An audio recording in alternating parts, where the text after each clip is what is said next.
Orasi ilmiah oleh Bapak Dr. Haji Muhammad Syaifuddin MAG. Orasi ilmiah.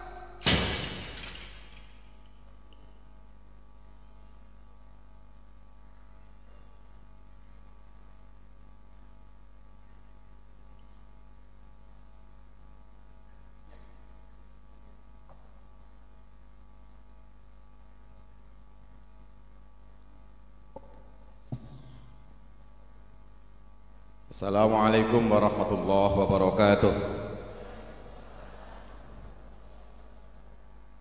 Bismillahirrahmanirrahim. Alhamdulillahi rabbil alamin. Wassalatu wassalamu ala asyrafil anbiya'i wal mursalin Sayyidina maulana Muhammadin wa ala alihi wa ashabihi ajma'in. Asyhadu an la ilaha illallah wa asyhadu anna Muhammadan abduhu wa rasuluh al-mab'utsu rahmatan lil alamin. Subhanaka la ilma lana illa ma 'allamtana innaka antal alimul hakim. Hasbunallahu wa ni'mal wakil.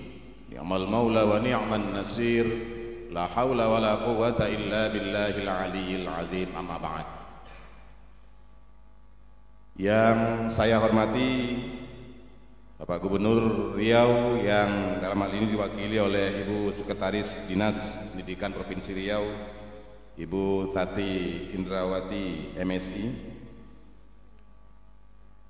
Wakil Koordinator Kopertais Wilayah 12 Riau Kepulauan Riau, Ayahanda Profesor Dr.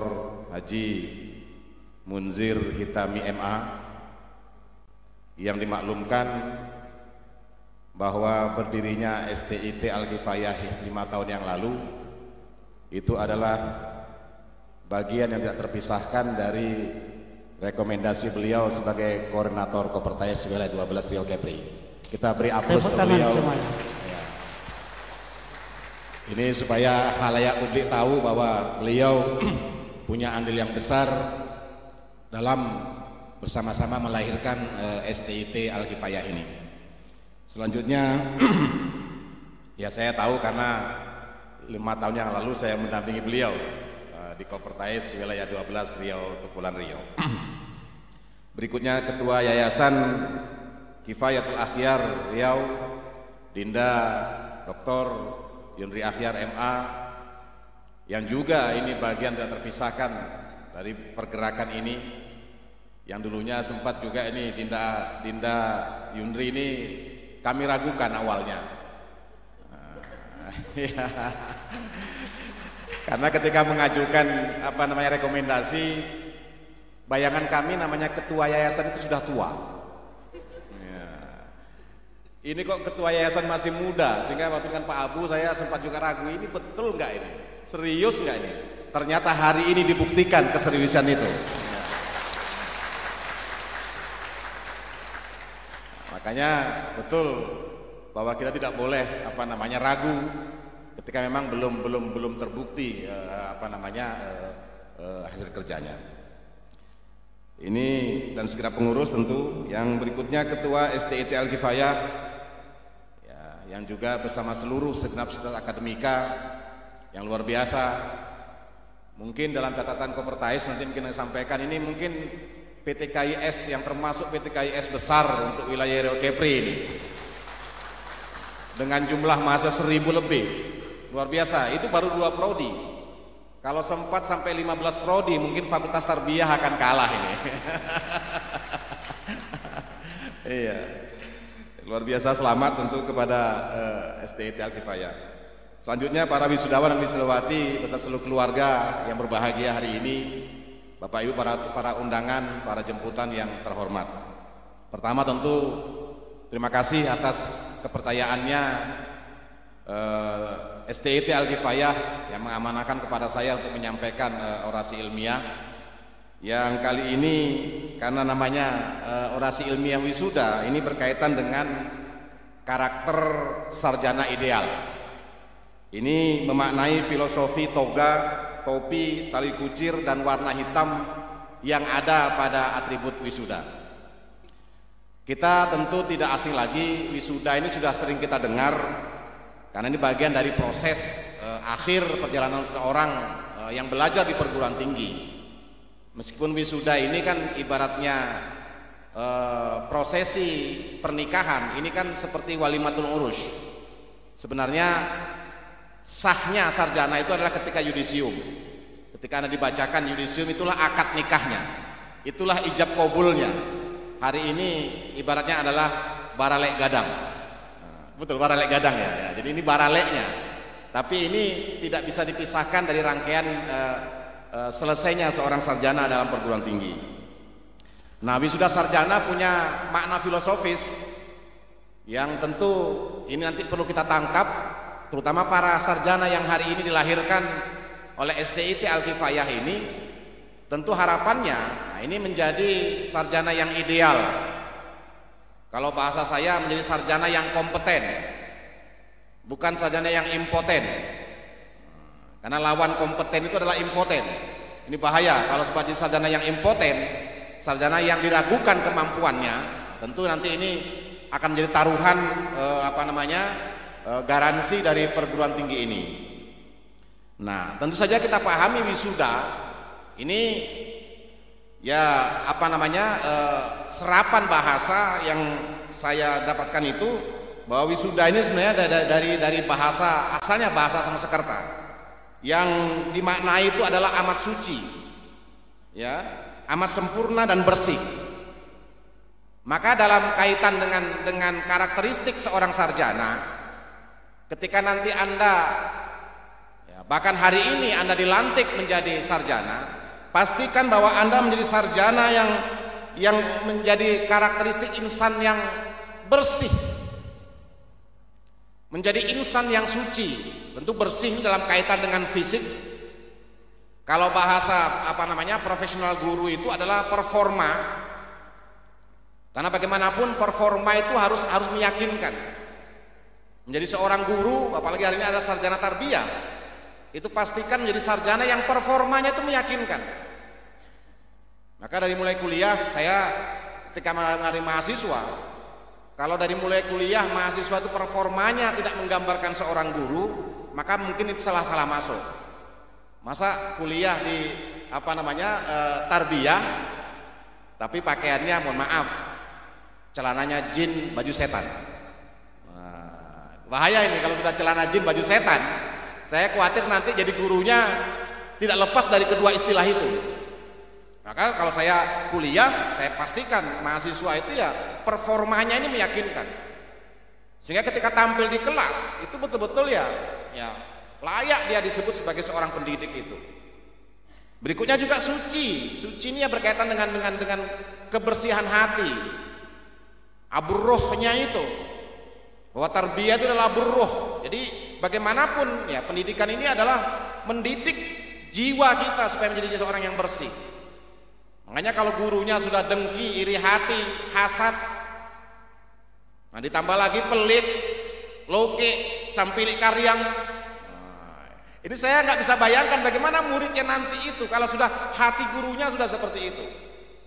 Maka wisuda itu, ya itu identik dengan bagaimana menjadi pribadi yang bersih, suci, sempurna. Maka dalam makna yang lain, wisuda itu adalah berkaitan dengan penyempurnaan tugas akademik seorang mahasiswa. Jadi hari ini setelah nanti Anda dilantik menjadi sarjana, sempurnalah tugas akademik yang Anda lalui selama di STIT ini. Nah, tentu saja ini perlu dimaknai oleh terutama para sarjana kita.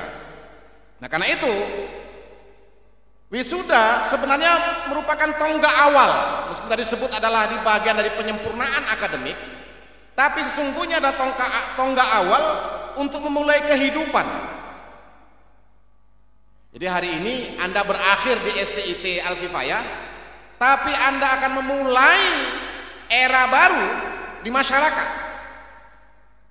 Maka baik buruknya STIT ini, Pak Ketua, ini sangat tergantung dengan alumni yang dilahirkan ini.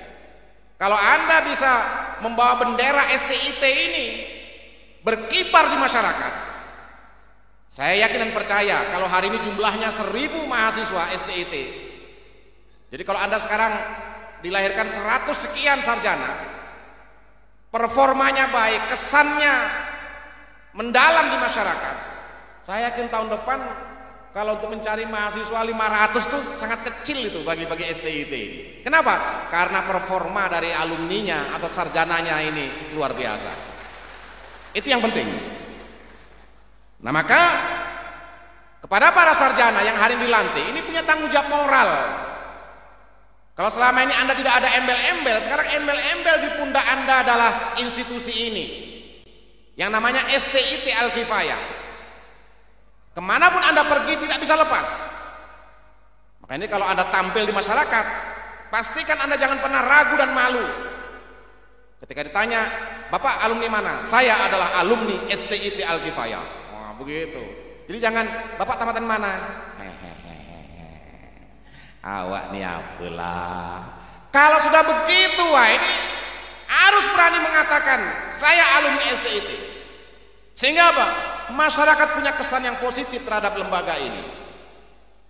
Berikutnya mana sarjana? Sarjana yang sama kita maknai ini adalah gelar akademik yang diberikan kepada lulusan program pendidikan strata 1. Tapi sungguhnya kalau kita buka KBBI, Kamus Besar Bahasa Indonesia, sarjana itu lebih diidentikan dengan orang pandai. Dalam tanda kutip ya. Jangan dimaknai orang pandai itu kayak dukun. Kayak apa lagi, kayak apa namanya, paranormal. Bukan itu. Orang pandai itu adalah orang yang menguasai ilmu pengetahuan. Maka disinilah para sarjana dituntut adalah kompetensi keilmuannya. Hari ini ada dilahirkan sebagai sarjana ilmu tarbiyah. Ada yang PGMI dan PIAUD ya Pak ya, PIAUD. Maka pastikan Anda memiliki kemampuan, memiliki kompetensi di bidang ke-PGMI-an dan ke-PIAUD-an, atau ketarbiyahan. Jangan nanti, mohon maaf, hari ini kan problema pendidikan kita banyak melahirkan sarjana tapi kompetensinya itu dipertanyakan. Maka kampus Merdeka dan Merdeka Belajar itu kan menuntut bahwa sarjana itu punya kompetensi yang real. Karena selama ini hasil evaluasi terhadap apa namanya pendidikan kita kan lucu. Banyak sarjana di bidang keahliannya, tapi kita masih kekurangan terhadap objek tersebut. Contoh, banyak sarjana pertanian, tapi cabai masih beli. Ironis gak itu? Banyak sarjana pertanian, tapi cabai masih beli. Banyak sarjana ikan, sarjana perikanan, tapi ikan masih kekurangan. Banyak yang terkait dengan sarjana tertentu. Yang paling bahaya apa? Banyak sarjana hukum, tapi banyak orang berperkara dengan hukum. Kan ini ironis gitu. Sama dengan Anda sekarang sarjana tarbiyah, kalau persoalan pendidikan Anda masih belum menguasai, wah nanti akan menjadi persoalan. Ya masa alumni STIT, mohon maaf ini, ngajar ngaji anaknya pun dipanggil orang ke rumah. Ada nggak ya kayak gitu? Ada nggak? Mungkin di kampus lain ya, kampus lain ya. Alumni dari kampus lain kayak begitu. Di sini insya Allah tidak beda. Mohon maaf, ini kecelakaan keilmuan. Masa alumni perguruan tinggi agama ngajar ngaji anaknya orang lain? Ayo, renungkan itu, jangan sampai nanti anak saudara-saudara itu yang ngajar orang lain. Anda ini guru. Masa guru kok anaknya suruh orang lain ngajar? Kalau saya nggak mau. Saya, anak-anak saya semua itu dengan saya semua ngaji. Dengan saya semua belajar agamanya. Karena saya guru. Kenapa? Saya nggak mau wakilkan kepada orang lain. Karena itu sarjana itu adalah orang yang ahli, orang yang pintar, orang yang menguasai ilmu pengetahuan. Maka pastikan ketika besok Anda terjun di masyarakat, Anda orang-orang yang betul-betul menguasai ilmu pengetahuan di bidang ketarbiyahan. Lantas, nah ini saya sebutkan tadi ada jenis sarjana. Sarjana itu ada namanya sarjana kampus. Sarjana kampus itu ya identik dengan apa namanya idealisme, intelektual, karya ilmiah. Ini biasanya orang yang sarjana kampus ansih ini biasanya ya sibuk dia baca buku, sibuk dia ya dengan keilmuannya. Sementara dia lupa dengan jenis yang kedua namanya sarjana masyarakat. Saudara-saudara, adik-adik, para sarjana yang akan dilahirkan, pastikan bahwa Anda itu menjadi bagian dari masyarakat. Jadi nanti kalau menjadi sarjana, jangan hanya mengurung diri di kamar, ya, rutenya itu cuma rumah, sekolah, sementara masyarakat diabaikan. Maka nanti kalau dalam kompetensi seorang guru itu kan, selain kompetensi pedagogik profesional, ada namanya kompetensi sosial. Anda perlu berinteraksi dengan masyarakat.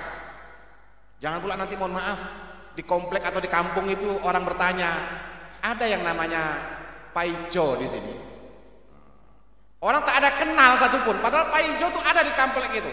Dia seorang guru. Wah, ini bahaya ini. Berarti persoalan sosialnya menjadi masalah. Berikutnya filosofi toga. Nah, ini toga yang Anda pakai ini, ya. Yang sekarang identik dengan warna hitam itu. Nah, ini terkait dengan toga ini pernah ditanya, kenapa kok harus warna hitam? Walaupun ada juga kuning-kuning, ini kan variasinya, kuning hijau itu variasi. Tapi intinya toga itu warna hitam. Kenapa? Pernah nggak kira-kira bertanya, kenapa toga itu warnanya hitam? Sama dengan, mohon maaf, kenapa dokter itu identik dengan baju warna putih? Pernah saya tanya kepada seorang dokter, dok, kenapa dokter itu harus pakai jas warna putih? Apa jawabnya? Supaya beda dokter dengan dukun. Ini walaupun jawabannya mungkin tahiyah, katanya baju dokter putih itu karena supaya beda antara dokter dengan dukun. Karena yang baju putih itu hanya dokter gitu. Walaupun itu nadanya guyonan. Tapi intinya bahwa kembali kepada soal masalah toga. Toga itu dari bahasa Latin, dari tego, ya, yang berarti penutup. Makanya orang menggunakan baju toga ini simbol terkait dengan keilmuan. Ini adalah penutup dari proses. Jadi kalau bahasanya khatamnya.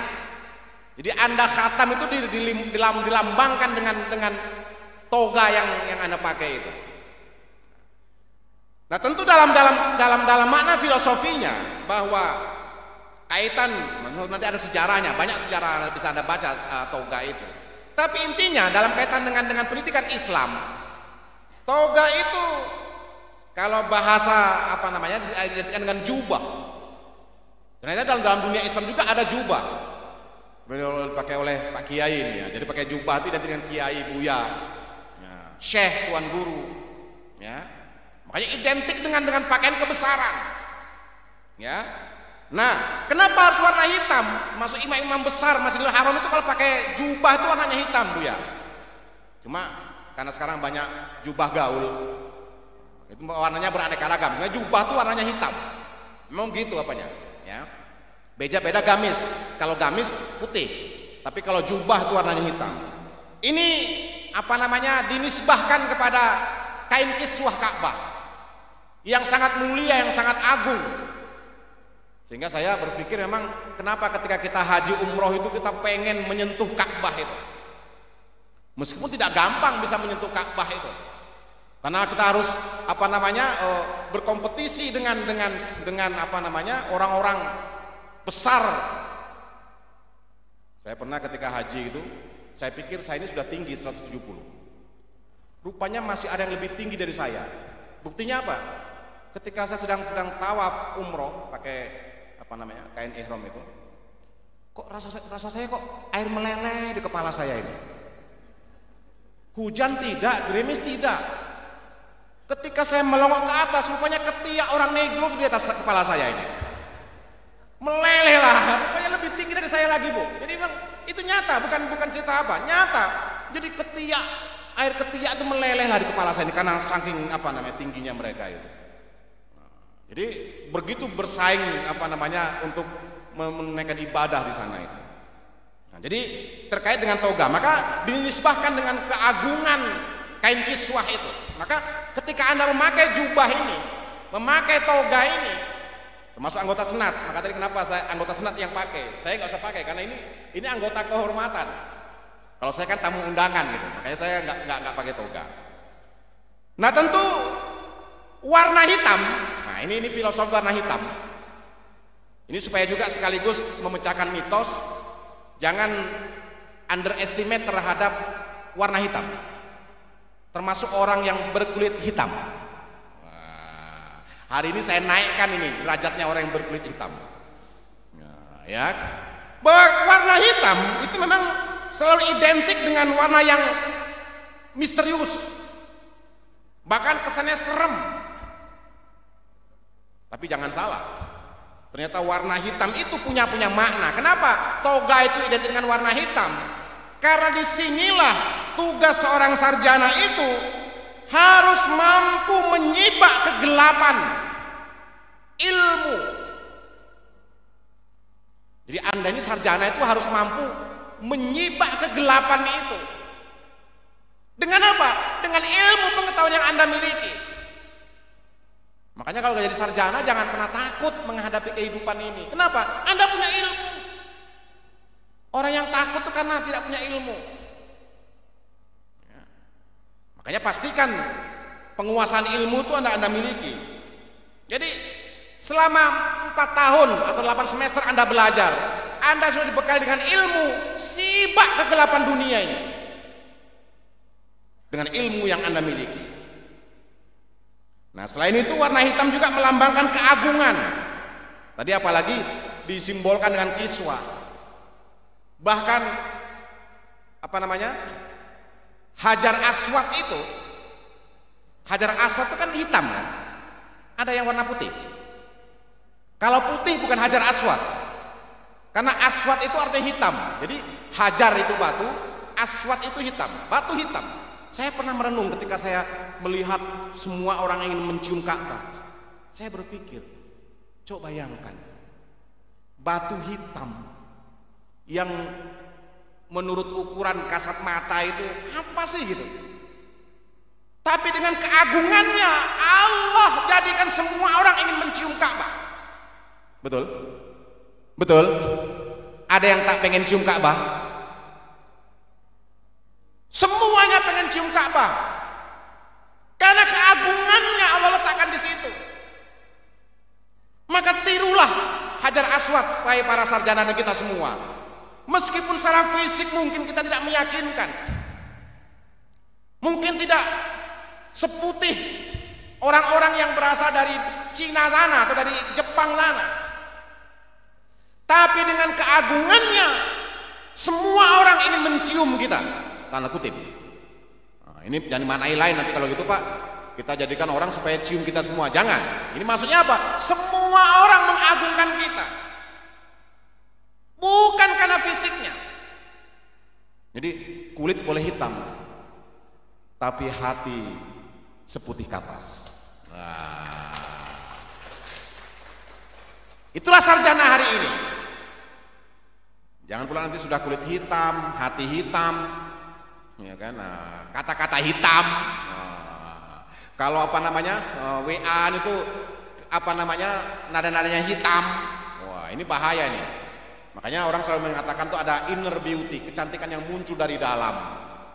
Mungkin wajah tidak cantik, ya, tapi hati melebihi kecantikan wajah.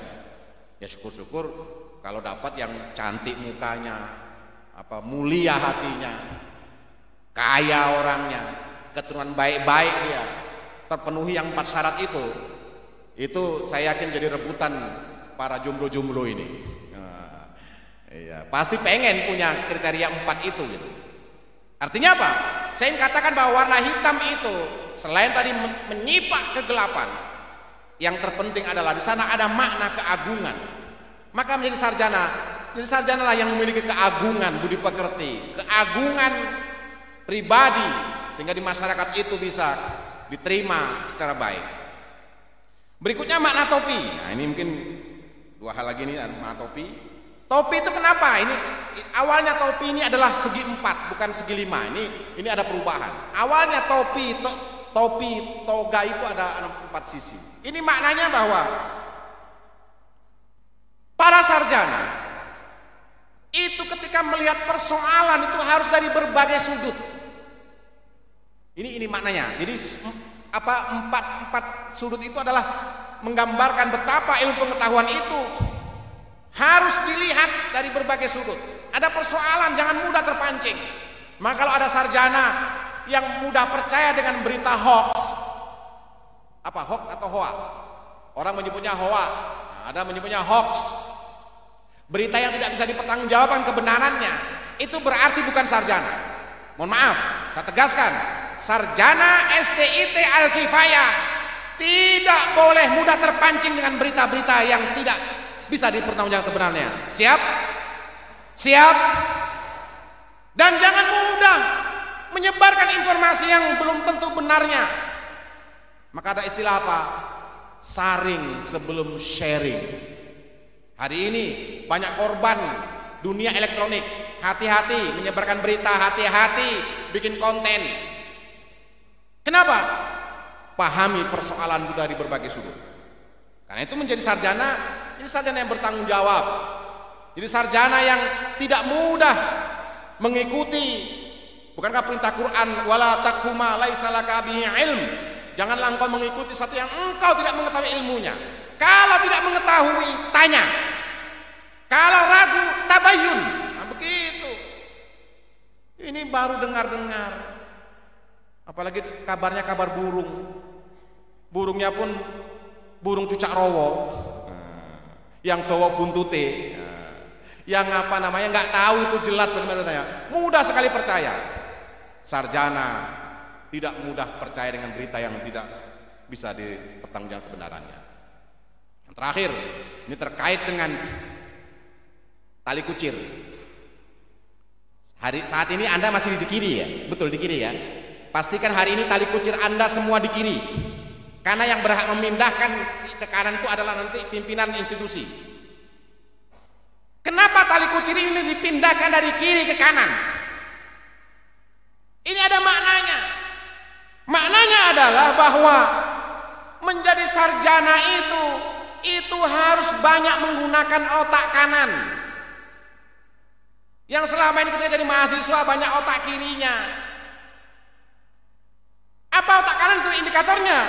Menjadi pribadi yang kreatif, inovatif, apalagi imajinatif. Jadi bukan hanya nampung saja, tapi dia mampu menganalisis, melakukannya. Ini maka dipindahkan ke kanan itu. Karena kalau sekarang tidak kreatif itu ya. Creative itu dalam kaitan dengan bagaimana membuat sesuatu yang baru, yang bisa dijadikan sebagai acuan. Kalau bahasa UAS itu kreatif itu kepanjangan dari kiri dan aktif. Biasanya orang yang kiri yang aktif, tapi kalau orang kaya biasanya nggak aktif itu, lebih banyak berpangku tangan. Tapi orang kiri, orang miskin itu biasanya kreatif benar, ya, aktif dia untuk membuat sesuatu. Nah, tali kucir ini dipindahkan ke kanan. Sekaligus apa? Sekaligus pola pikir yang banyak harus dirubah. Dari yang selama ini banyak negative thinking harus banyak menjadi positive thinking. Maka beruntunglah para keluarga yang punya anak sarjana, para suami yang punya istri sarjana, punya para istri yang punya suami sarjana, yang pola pikirnya banyak positifnya. Karena hari ini banyak kericuhan, banyak kegaduhan itu karena orang berpikirnya negatif. Ciri orang negatif itu apa? Curiga aja. Coba kalau istri itu berpikirnya negatif atau negatif thinking. Ini suami baru melangkah kerja di rumah. Ketika dada sayang, kiss back. Kiss back itu kayak orang barat ya, kiss back. Itu si istri di belakang pintu dia apa doanya? Ini karena negatif thinking. Ya Allah, selamatkan suamiku dari godaan janda. Mohon maaf. Ini kalau pikirannya negatif, seolah-olah suaminya itu nanti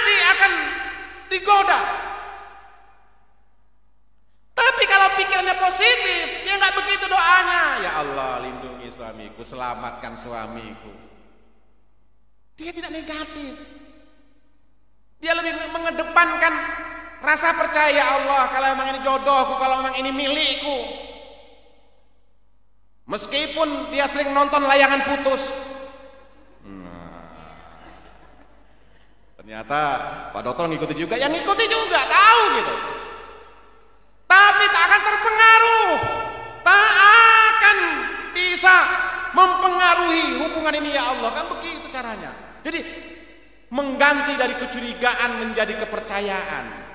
Indah kan kalau hubungan suami istri dengan rasa percaya. Melepas suami dengan doa, melepas suami dengan rasa percaya. Insya Allah suami pun meninggalkan istri di rumah dengan rasa percaya. Insya Allah nggak ada diganggu. Meskipun suaminya ganteng, kaya, pinter. Ya kalau suaminya jelek, hitam, pendek, pesek, belek, kalek, sudah juga punya duit, letakkan di simpang, insya Allah nggak ada yang mau. Ya baik. Karena itu, nah ini penting. Memaknai bahwa pola pikir yang harus dirubah.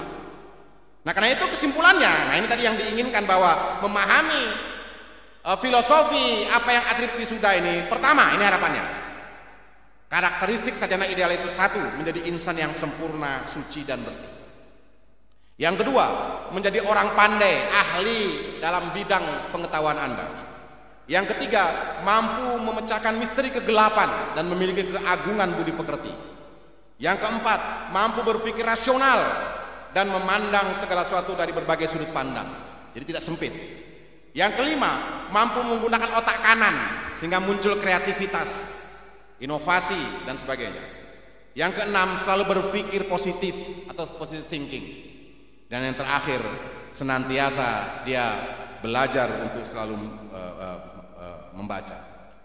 Karena itu harapannya mudah-mudahan doa kami STIT Al-Kifayah Riau ini tentu akan semakin berkembang, dan tentu saya secara pribadi dan juga menjadi bagian dari hadirnya STIT ini mengucapkan tahniah selamat atas wisudanya kali perdana ini STIT Al-Kifayah Riau, dan selamat kepada para wisudawan wisudawati. Mudah-mudahan benar-benar menjadi sarjana yang diharapkan di masa yang akan datang. Amin ya rabbal alamin. Demikian, terima kasih. Di akhir sambutan ini saya menyampaikan pantun.